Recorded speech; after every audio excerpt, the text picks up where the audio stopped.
And it was just it was a off the cuff pouring. We got together during the week and we'd all paint together. And I did this and ended up showing everybody that was there how I did it. And it was kind of fun. Everybody quite enjoyed it. And this one I did for Sandy Watercolor Guild is a full demo. And it was just to show that you can do other things besides just flowers. I love painting flowers and doing portraits. Landscapes and architecture is not my best subject, but I wanted to make sure that I could do it. And this was in Boulder, Colorado. And of course, what made me love it as much was the orange awnings and the orange glow that was around everything.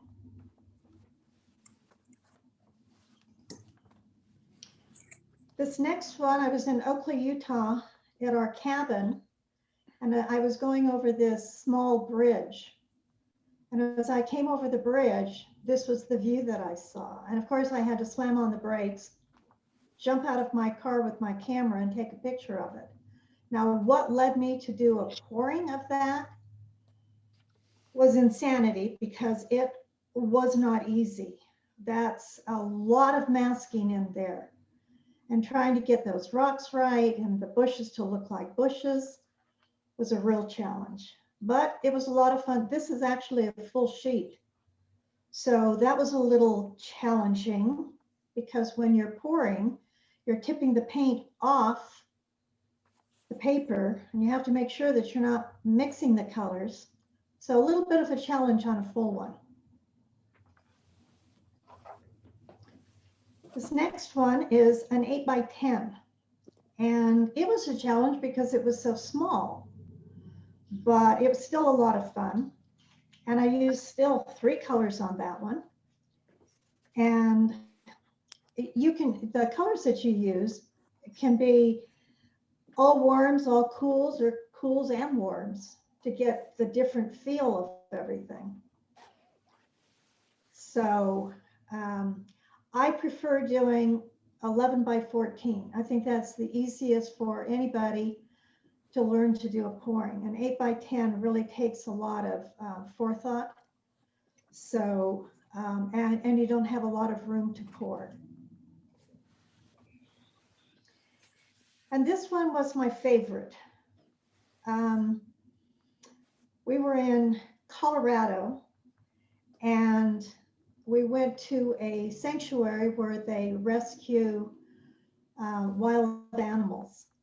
And I took the photograph of this tiger laying at a bunch of wood chips, and decided actually what I wanted to do was do a lion, but I couldn't figure out quite how to do the lion's mane. So this became my next thought. And of course, when you're doing pouring, you've got, by the end, you've got almost everything is masked out. And you don't know whether it's going to turn out for sure or not because of all of the masking. So I hope that it turned out, and I hope that I had my darks dark enough.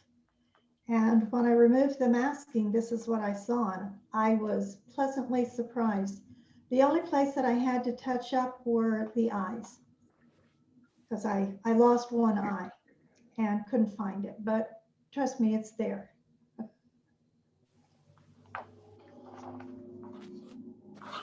And then I decided I would try a portrait. And I had seen Grandpa Elliot on a Facebook program that was singing around the world, and they were singing Stand By Me. And I fell in love with Grandpa Elliot. So the next time I went to New Orleans with my husband, I was going to find him and take pictures so that I could paint him. Of course, I was just going to do a traditional portrait.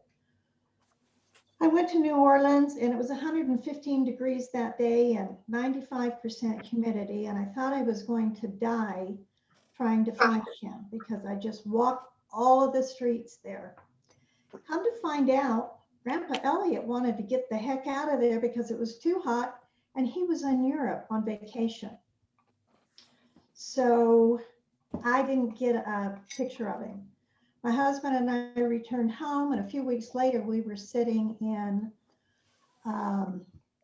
what's the name of that restaurant downtown? Mimi's on 5400 South and State Street. And next to our seat were pictures of who was there but Grandpa Elliot. So I got out my phone and I took pictures of him, and I figured, well, I took the picture technically. Of course I didn't, because he wasn't live there. But then I came home and decided I would try him as a pouring, and it worked. In fact, this was probably the most simple one that I did. There was so little detail other than the colors and his beard. It was just very easy. So those are the few paintings that I have done, just a sampling of them. And I hope that you enjoyed that. And I will go now to, are there any questions? Well, I mean, do you have your phone? Yeah. Because I can't get it to open on here. I've got it, but it won't open. And you just missed her. Oh, missed the lady? Oh, now what's happened? Oh, what's happened now? Stop talking just because I went to you. Oh, Shoot. she stopped talking? No, I lost it. No, I haven't said Oh, I anything. thought Linda? Yes, Yeah, what paper are you working on for these I'm working pouring? on 140-pound Arches cold Yes. press. Here, right here. All right, thank you. This, that is. No, this is an old one. Oh, okay. This is it. Oh, right there. And the past. I did, right, yeah, right there, okay. Okay, So are you ready for me to Not start the demo? This one. I got it. Oh, there. Oh, okay. Okay, 7-9. here's the demo. Oh, She's that's a lot of pretty. Miscut. Oh, pretty, let's see, okay. Join the meeting, okay. So I'm just going to walk through this with you. And this is the demo that it's based on.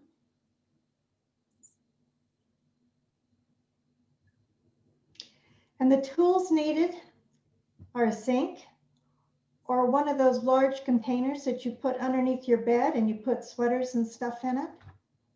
And then you need a hard surface to paint on. And here I'm using syringes and pipettes. And of course you have to have a few brushes for your final detail work after the pouring.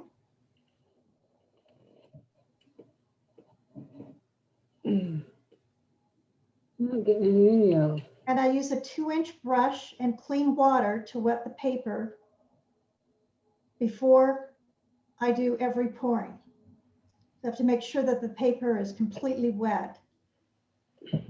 And of course you need a trusty hairdryer when you want to hurry up the process. And of course you need a lot of paper towels.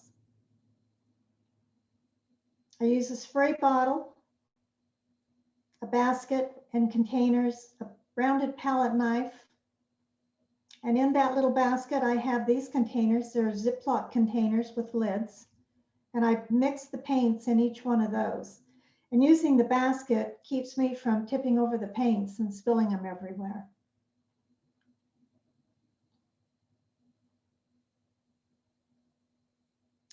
And then sometimes I use Winsor & Newton masking fluid. That's not my favorite. I use a small lid or a small container. This is my favorite masking fluid. It's Grumboscher Miscut, and it's the best. It's slightly orange, and I just slightly mix it up so that it's not real orange, but just kind of a cream color. Don't ever shake the bottle, just swirl it so that it just lightly mixes it up.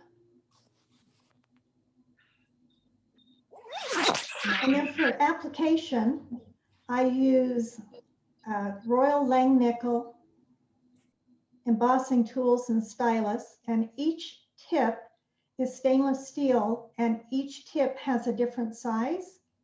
And this is what I use to apply my masking fluid.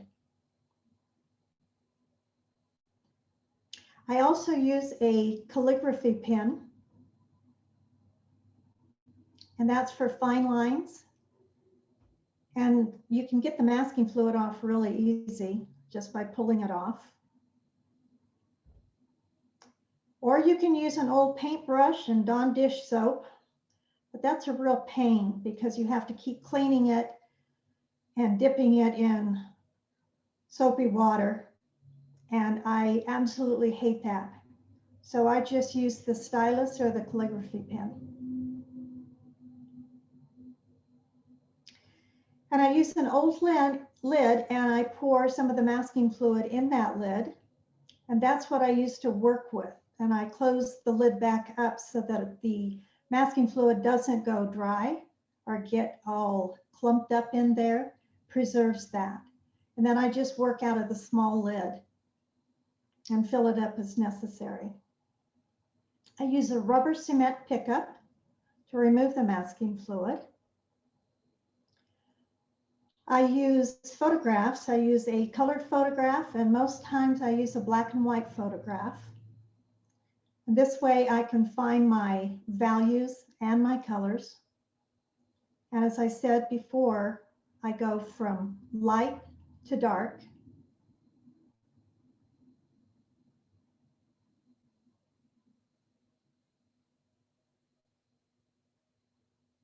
I'm just waiting for the photos to go away here.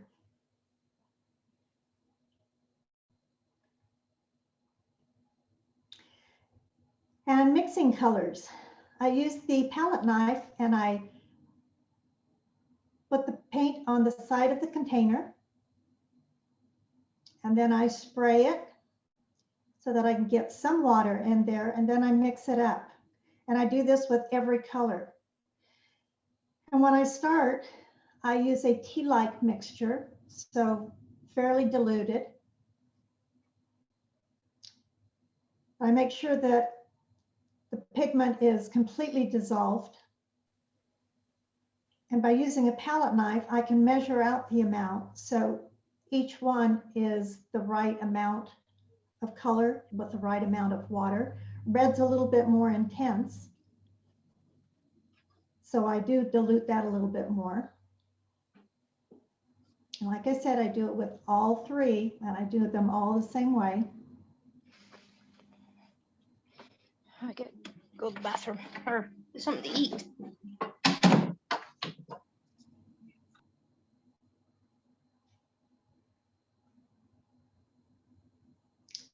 And for this one, I use Da Vinci Cadmium Yellow Light or Lemon Yellow.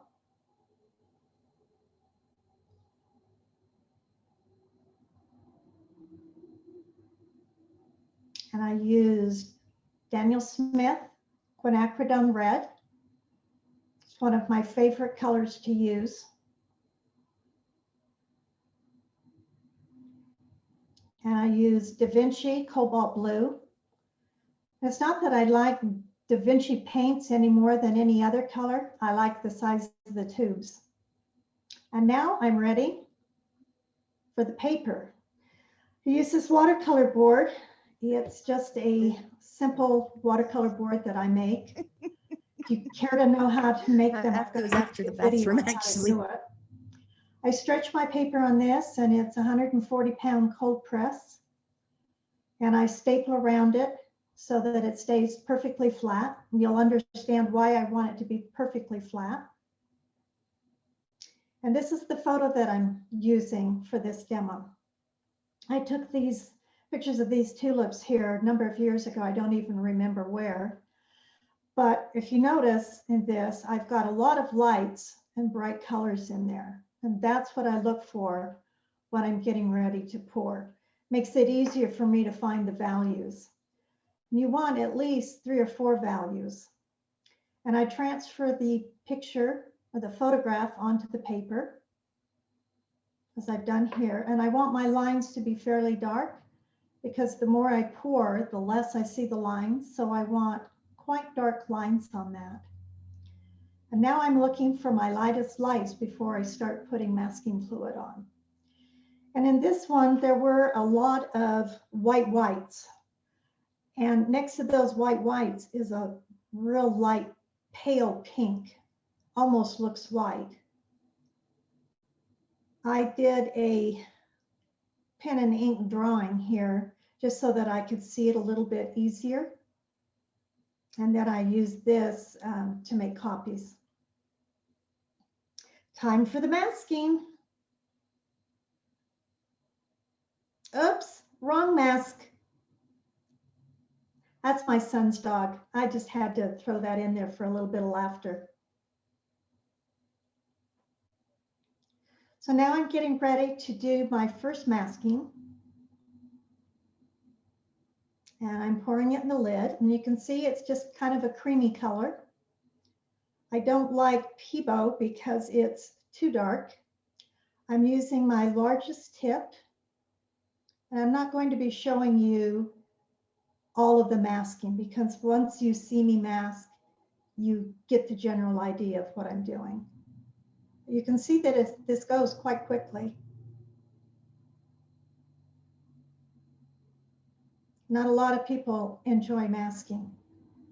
And I don't use a lot of masking in my regular painting, but obviously I do for the pouring because without the masking, you'd have a very muddy looking area.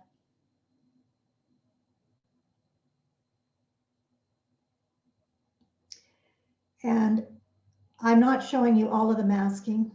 This will speed up here in just a minute.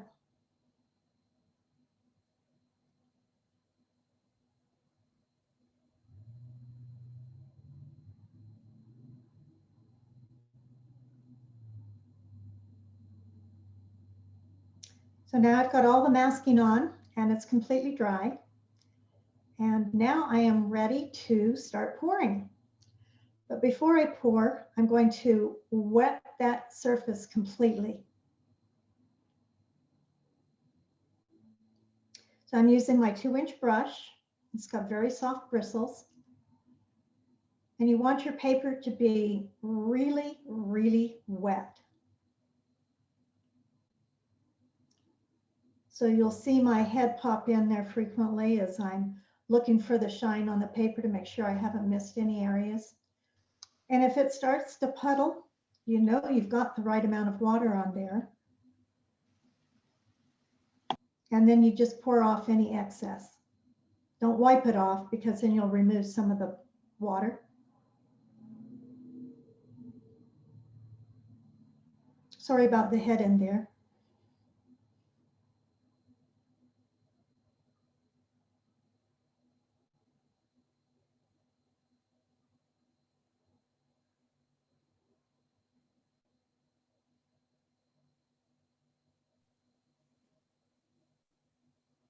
See that shine on there? That tells me it's wet enough. Now I'm going to stir up that yellow a little bit so that I can make sure that there aren't any undiluted pigment in there and I can start pouring.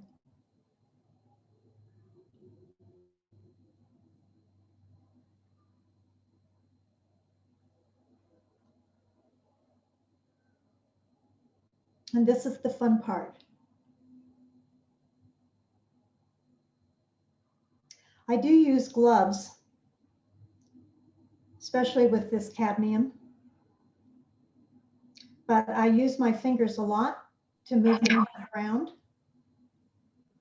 I'm leaving that meeting. I'm on my iPad for the meeting. Okay, so, okay, Bricken, I'm going into your dad's thing. And I make sure that my edges are wiped off really good because I don't want the paint to come back into the painting. And depending on what colors I'm putting on and where it goes will be the direction of where I'm going to be pouring the paint off. Gets a little bit confusing as to where you want the paint to go. So obviously I want the paint to stay up on top, the red to stay up on top. And I want the yellow down below for the green. So I'm just kind of moving it around. And I'm going to pour it off from the top.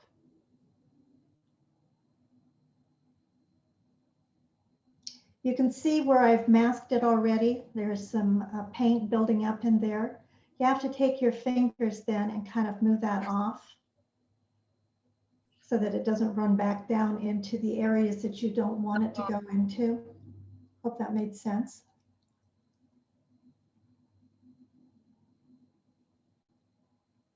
I don't want to mix the colors up a whole lot with my fingers. I want them more or less to mix on their own. I'm just pushing that paint off where it's dammed up from the masking fluid. And if I bounce it, sometimes that'll help the paint bounce over that edge.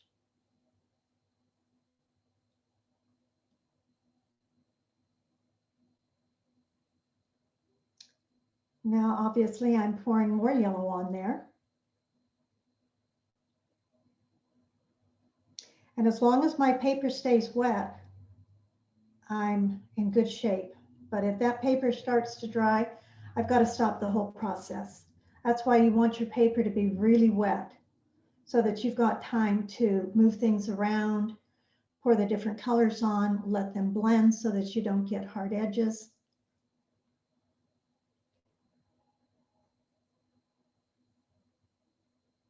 Now I don't want that blue to go up into the red.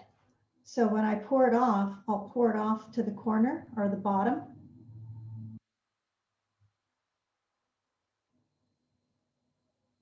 And as I mentioned before, I use a very diluted strength. So tea-like strength for the first pour.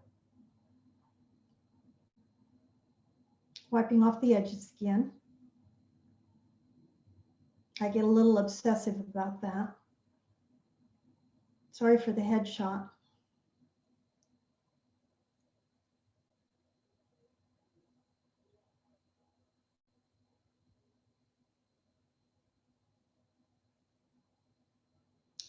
And that was the end of the first part of masking and pouring. Now it's dry again. And so now I'll repeat the process of masking again. And so this time I'm looking for the next value.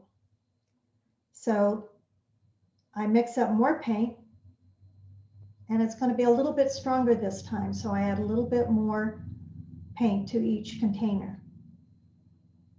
And now it's going to be more of a coffee consistency. I probably won't use a cream consistency. That would make it a little bit too dark. I want to be able to control it. So by adding more layers, I can get the colors that I want. And of course, I do this with every color all the same. And I'm going to mask again. You're not going to see the whole masking because that gets pretty boring.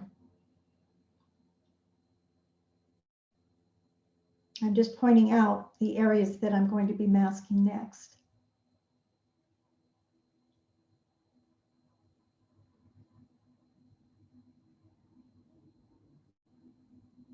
So there's a lot more masking this time.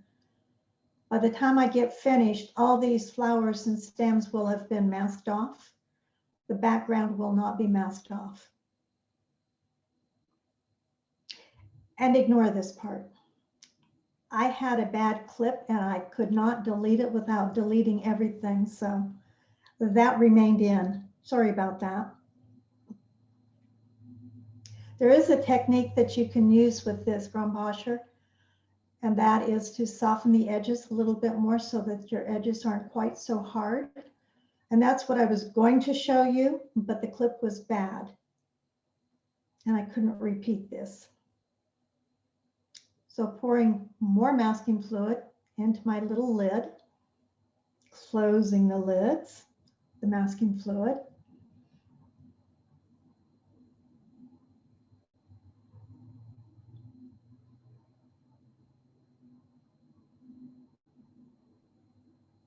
Obviously, I've sped it up so that you don't have to watch me put all that masking fluid on.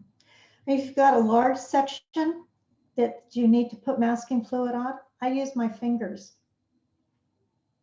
and just move it around. My colors are all ready.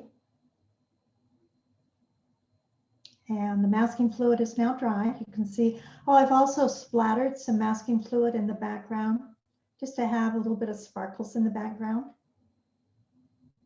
They'll be very pale.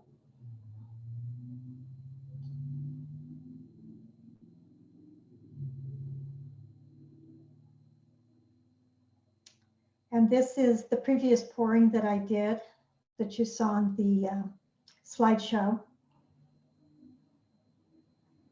And you see how dark that background got? Even using the same colors, I think I may have added a little bit of indigo to that one.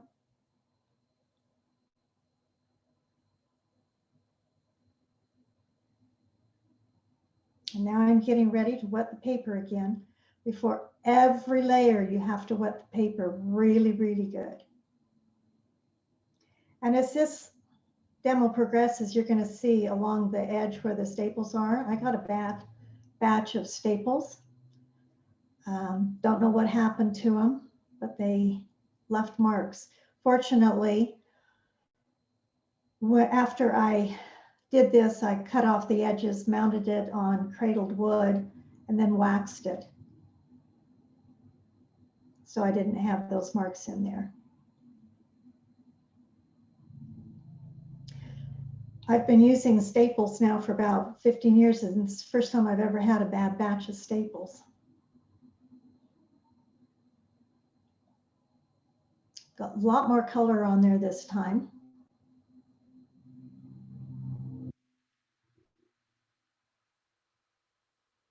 And I'm moving the paint around again. I don't want that red to go down in that right corner. That was a tongue twister. So when I pour this off, I'll pour off the corner. I don't care if the yellow goes up in there, but I don't want the red to go down into that yellow at this point. And now I'm going to add the blue for where the green leaves are and the stems.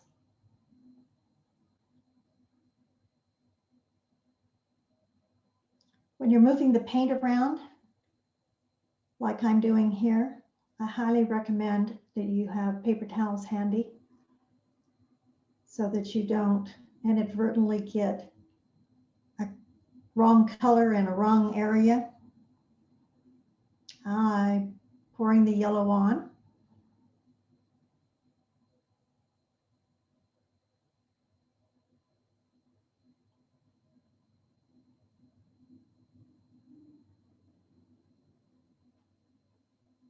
Pour it off to the bottom. And at this point now, I don't care whether the red goes down in there into where the blue is, because it's just going to help make it dark.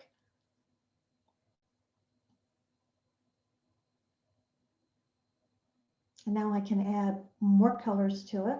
It's all still wet.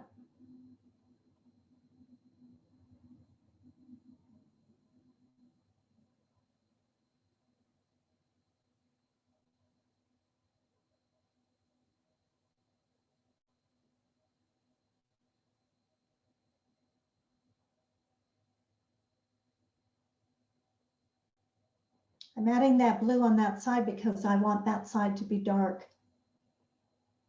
That way it'll make the flowers stand out a little bit more.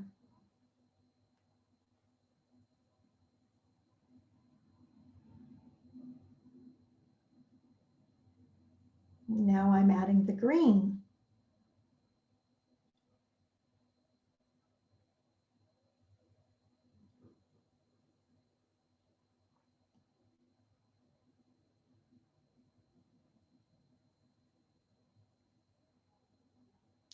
And I use pipettes when I want to have a little bit more control of where I'm putting the paint.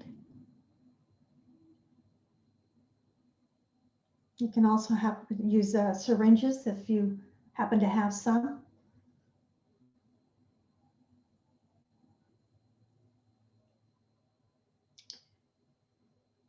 And now we're getting ready to do the third pouring. That second layer was already dry. And now I'm going to mask out more. Be concentrating more on the stems.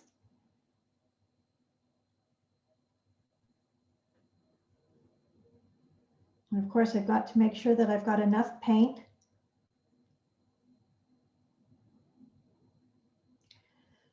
And I'm darkening up the red a little bit. And it's easier to do it this way by adding just a bit of the blue to the red, just to get a little bit darker because I've got more control. And I'm going about it very tentatively because I don't want to go too dark too fast. I don't want the red to turn to maroon. So I'm only adding just a little bit at a time so I can get just the right depth. And I think that's the last bit of blue in there. So you can see it darkened up considerably.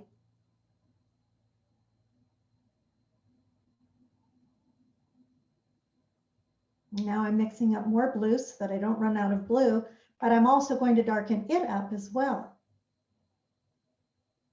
And I do that, as you'll see, by adding more red to the blue. I don't want the blue to be purple, so I'm doing it just a little bit at a time, just to darken it up just enough. You can see how this gives me a little bit more control than actually pouring the colors on. And of course, wetting the whole paper again.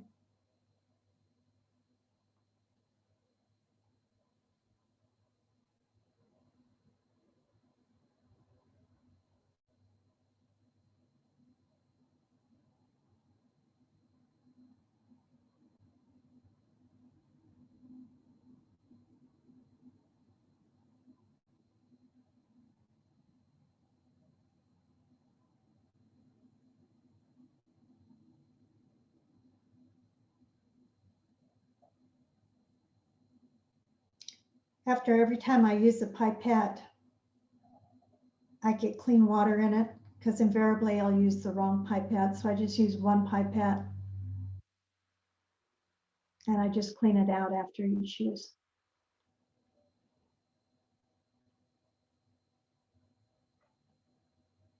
And you can see I've got a lot more masking on there.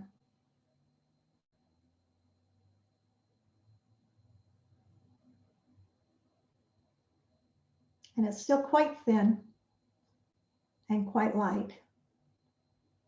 But the more layers I get, the darker it will become.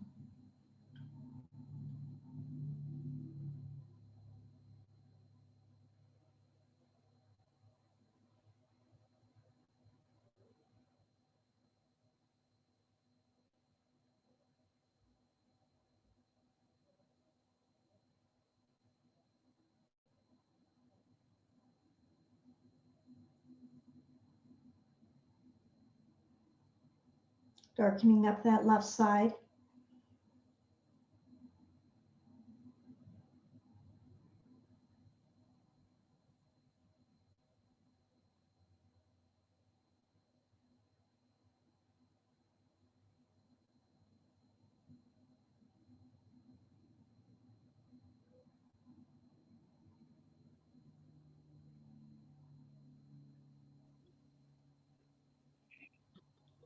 And I want that corner up there on the right to be a little bit more orange, yellow mixture.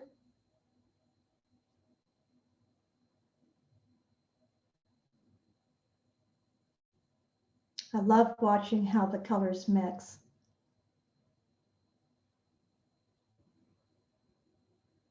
I almost put the yellow in when I shouldn't have. That could have been a real disaster. So you have to really concentrate when you're doing this. And I don't always concentrate, especially when I get to talking.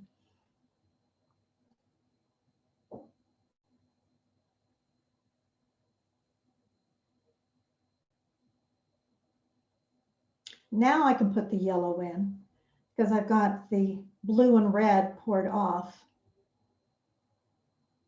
because I didn't want the blue to mix in too much where the tulips were.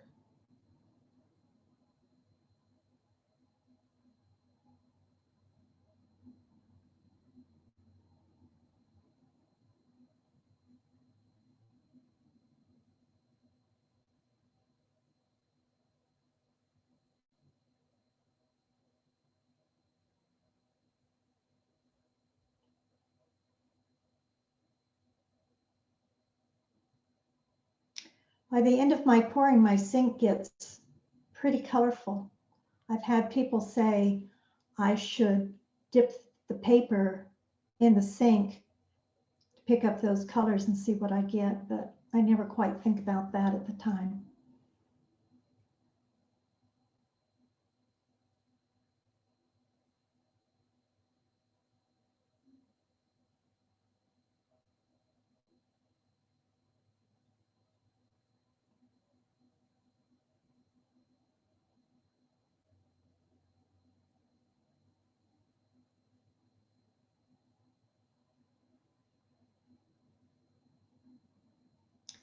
At some points, it looks like it's getting a little bit muddy, but it actually doesn't turn muddy.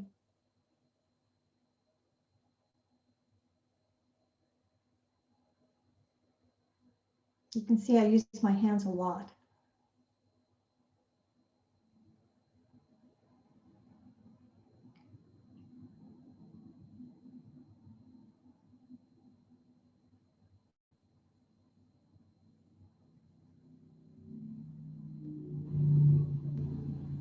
It looks a little bit muddy up there towards the tulips, but it won't by the time I'm through here.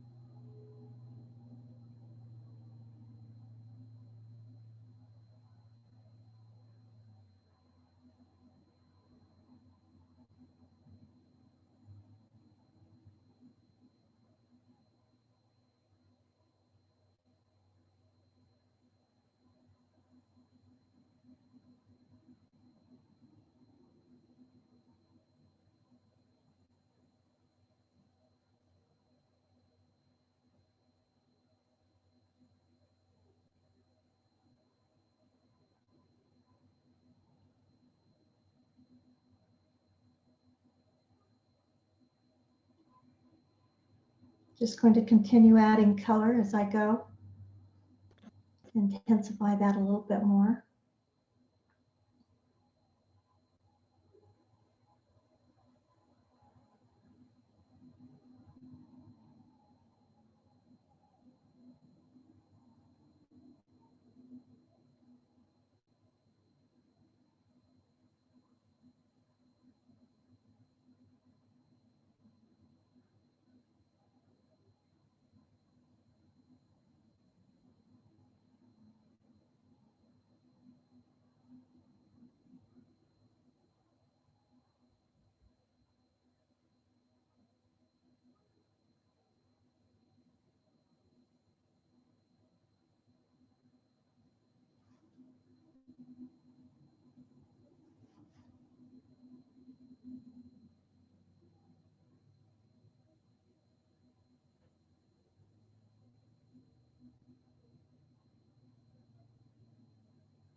And look at all those different colors in there.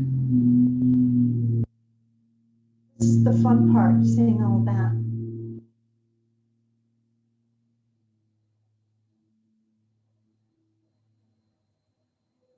I think the reason why I like pouring so much is because you get such a different mixture of colors than you do when you're painting traditionally.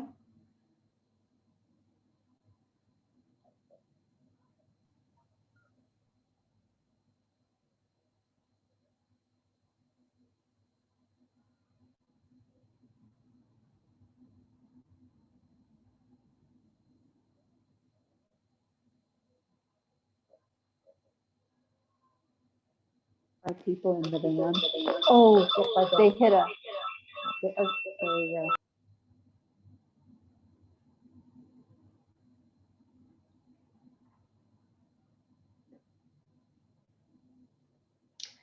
And so now I've sped it up so that you didn't see everything that I was doing there, but now I'm getting ready for the fourth pour.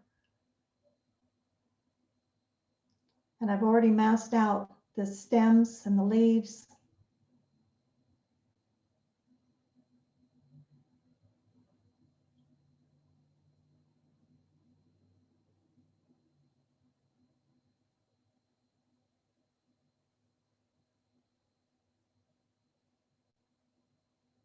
I've thickened up the paint a little bit more. It's not quite as thin. I wouldn't say that it goes to cream consistency by any means, but it is just a little bit more intense, let's put it that way.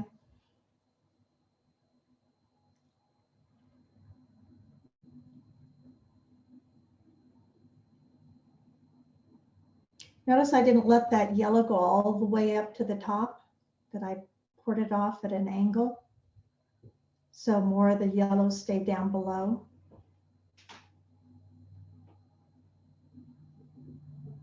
And look at how bright that blue looks now.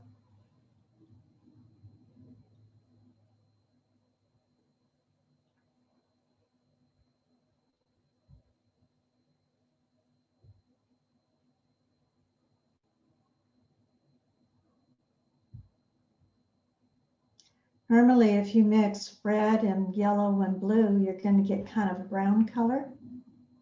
Doesn't really happen here as much.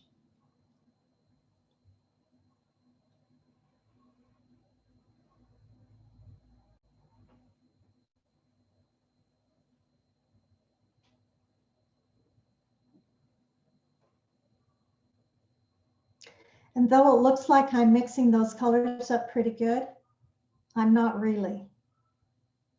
A lot of that blue is going to continue to show through.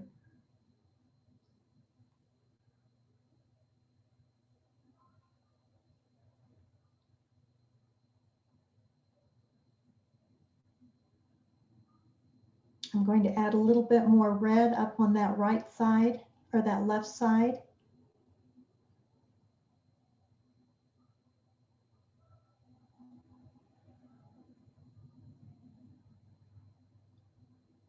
So it's a little bit more purple.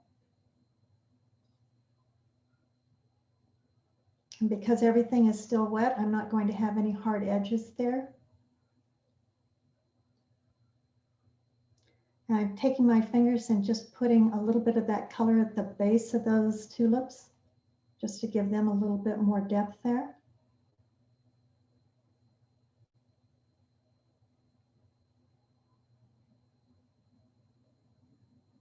Got a little paint build up in those areas that are completely masked. So I'm just moving that off. And of course, wiping my sides again.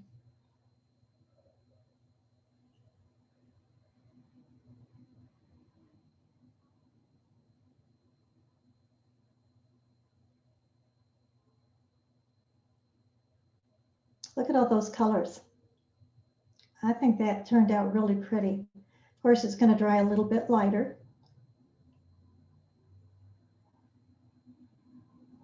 Now you can hear in this picture, you can see where my staples have done something weird. Fortunately, that's the only batch of staples I had was on this picture that ever did that.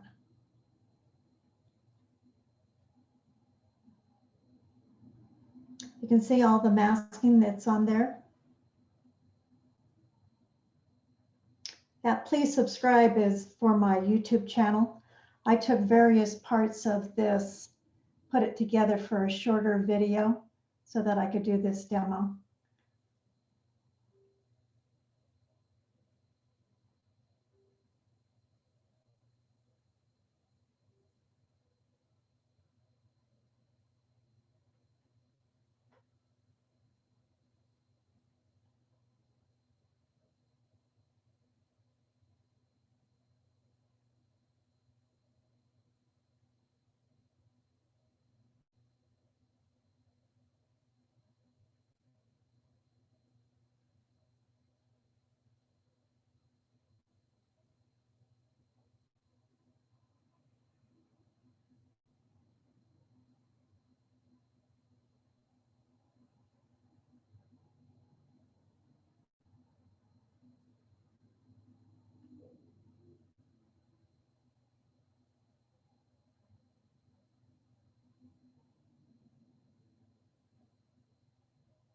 Making sure, of course, that I didn't pour that green up into the red onto the tulips.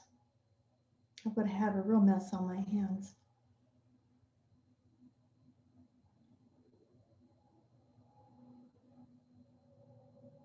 And that's the final pour.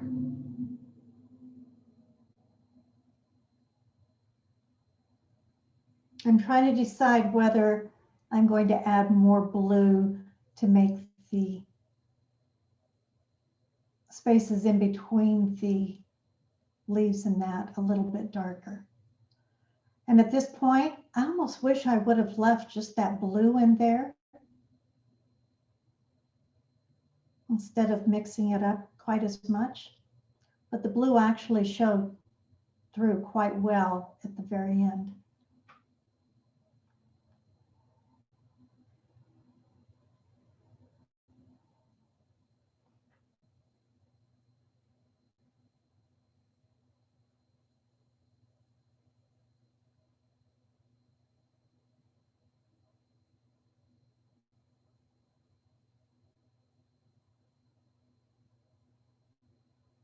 Now, if that blue would have stayed just like that, I would have loved it.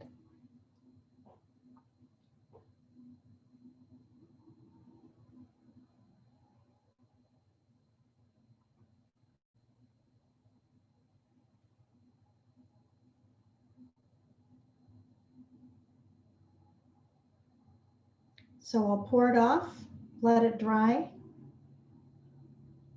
and then we'll have the big reveal. I'm going to take the masking fluid all off, and then we'll see how it turned out. I love how it looks here. I think the background looks really good. I love all the blending in there. I love the darker colors, the more purple. You can see that blue shining through. Using my rubber cement pickup, and I'm going to remove the masking fluid. Unfortunately, when you mask like this, you've got so many layers of masking, it doesn't peel off real easy. So I'm going to speed this up so that you don't have to see me remove all of the masking.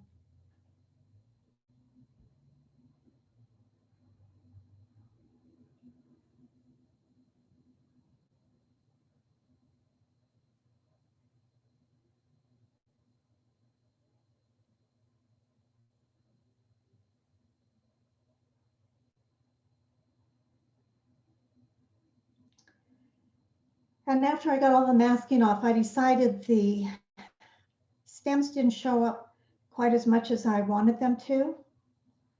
So I'm just going to go in and paint them just a little bit so that they show up a little bit brighter. If you remember looking at the photograph, the stems were quite green, and they weren't quite as green as I would have liked them to have been.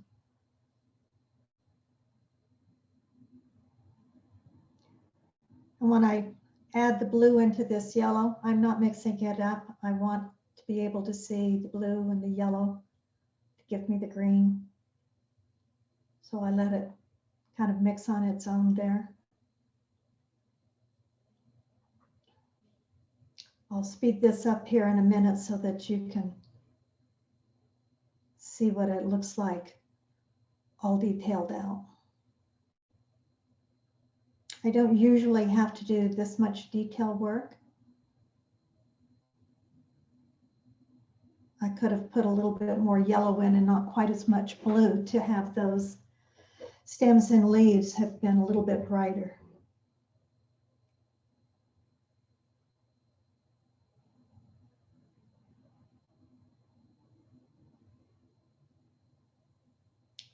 Push those leaves back a little bit by darkening them up.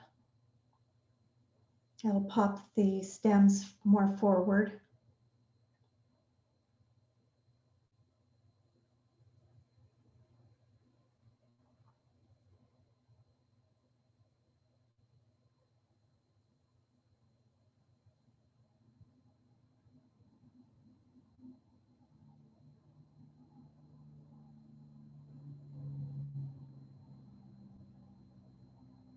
By doing this detail work, it'll make them really come alive. If I'd have left them like they were, I think it would have been pretty dull.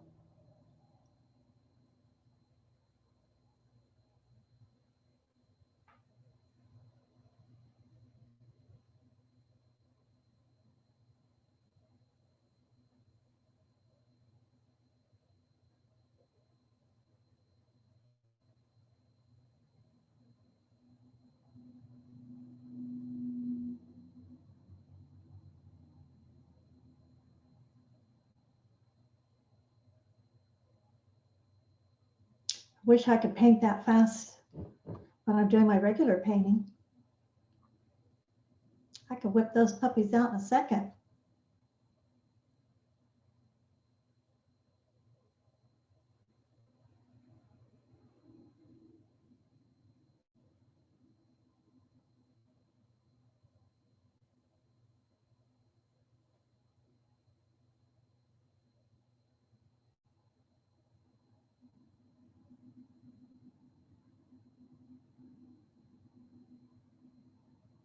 We're almost to the end here.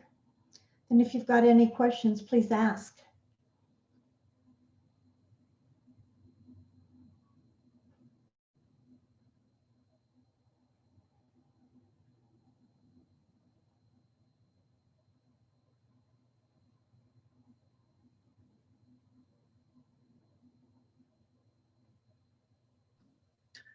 So do you put the Miscut over paint? Yes, I do.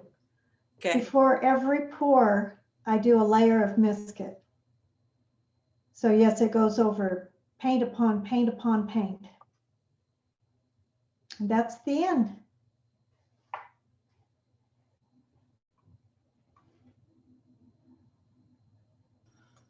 Thank you, Linda. That was fantastic.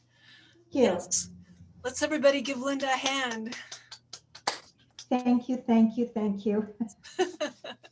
No, that was really, really nice. I learned a lot. And reminder, we do have Linda's mini workshop, the 12th and 13th. Is that right, Linda? Of this Yes. month? Yes. So you can sign up for that, and we will then be able to do, I believe that's those same tulips with her guiding our hands via Zoom. Yes, definitely. I look forward to it. Yes, I'm very excited about it. So any questions or comments before we end? There was one question somebody asked in the chat. They asked, what would you suggest for a beginning project? That was from Kim Johnston. For beginning project, these tulips would be perfect. They're not so detailed that you get hung up on all the details. You don't want anything that's real fine details. So the more simple, the better. And you want to have enough background, stems, leaves, that it's going to give you that dimension in there so that you've got some depth. We're getting a lot of comments that say, thank you, great demo, Linda. Wow, thanks. There's a lot of those Great. comments in the chat. Roxanne, this is Brenda. Just a reminder, Linda's also coming up to Cache Valley in May for an Yes, May on-site 15th. an on-site workshop. Yes. Thank gosh for COVID vaccines. Yes, freedom is around the corner. Boy, I hope so. I'm tired of this isolation. Yeah, yeah. Thank goodness for Zoom, though. Oh my gosh, yes. Zoom and Facebook. I don't know what I would do without either one of those. I have two questions. How long do you let it dry before you do your next layer of Miscut? And The then paper has to be absolutely, completely bone dry. Always, always, always, always, whenever you're doing Miscut, whatever you're putting it on must be dry. It also must be completely dry when you remove the Miscut. Okay. Yeah. what Okay, primary What's that? what primary colors are you using? I use Da Vinci cadmium yellow light, Daniel Smith quinacridone red, and Da Vinci cobalt blue. I use the Da Vinci, not that I like that brand so much, but I love the size of the tubes and the cost of the tubes. So you can use primary colors, you can use all cools, or you can use all warms, or you can use a mixture. You just have to be careful of the mixture that you don't get a weird color. A warm red and a cool blue doesn't make for a very pretty purple. Okay, all right. I've used as many as 5 different colors. So I use the 3 primary colors, and then I will throw in maybe a quinacridone gold and a burnt orange, depending on what I'm pouring. But I wouldn't add any more than those. And don't mix any 3 colors, any more than 3 colors at a time, or you will have mud.